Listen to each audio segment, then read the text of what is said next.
What is up, money team? UFC Fight Night Dolidze versus Imavov is upon us. I got a confident pick for this weekend for you guys. Only one, as the card is trash though. But I'll also give the gambling addicts out there an underdog and a few parlay pieces that I like, which I personally won't be touching. But I already know one pick isn't enough for some of your dopamine addicts. But first of all, let's get into the main bet for this card. I like Nasruddin Imavov to win in the main event versus Roman Dolidze, combined with the over 1.5 rounds at 2.10 odds for 3 units. I used the Bet365 bet builder for this one. This combining is also available at other bookies though.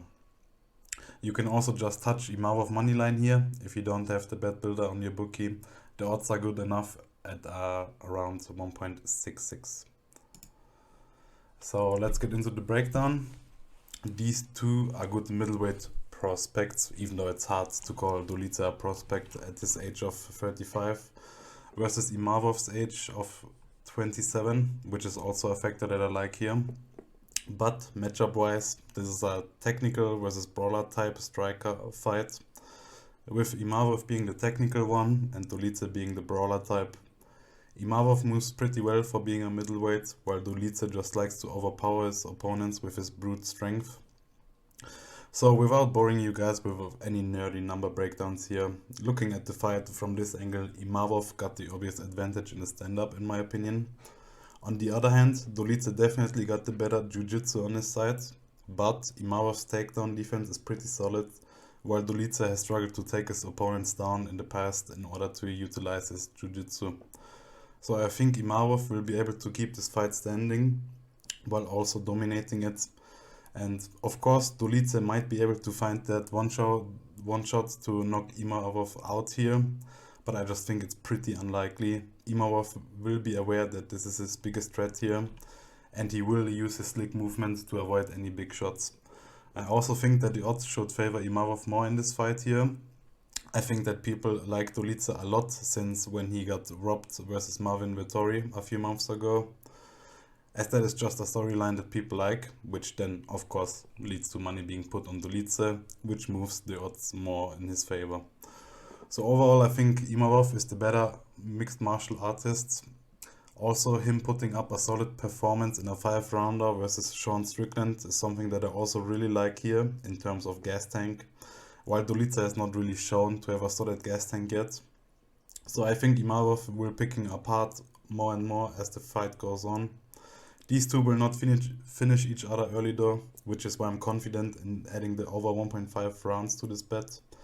Official prediction is going to be Imavov by decision, but he could also get the TKO in the later rounds. Then onto the underdog and parlay pieces that I mentioned at the start. Again, I will not be betting these, I'm just putting them out there for the addicts. The underdog I like most on this card is Jamal Pox to win versus Thomas Peterson at around 2.50 odds. You know, these two are heavyweights that are just obese middleweights at the end of the day, which is the reason why I won't bet on this fight. But I think Pox actually isn't that bad, and Peterson is pretty unproven, having only one fight in Dana White's Contender Series and no fight in the UFC yet. But without getting too much into it, I think these odds should be much closer. So if you're looking for an underdog, this one might be it. And then onto the parlay pieces for this card, aka the fighters who are most likely going to win, which is represented in the shit odds. We got Natalia Silva should win versus Vivian Araujo. Randy Brown should beat Muslim Salikov, and Azad Maksum should also get the win versus Charles Johnson. These are all favorites on shit odds, which is why I won't touch them. But again, these are for the addicts. I still do not recommend making parlays in general. Just thought I'd add this section because I know y'all addicts are out there. But yeah, so that's gonna be it for this fight night. Not a lot of action here, but good action in my opinion. Starting this weekend, by the way, we got UFC events for 11 weeks straight. Oh my, it's gonna be a good time. Also, one thing I need to add here is that I decided to have two different spreadsheets for each the UFC and the CDL, as I think that just makes more sense since, you know, people might not be into both. Links will be in the description as always. And until then, the money team is out.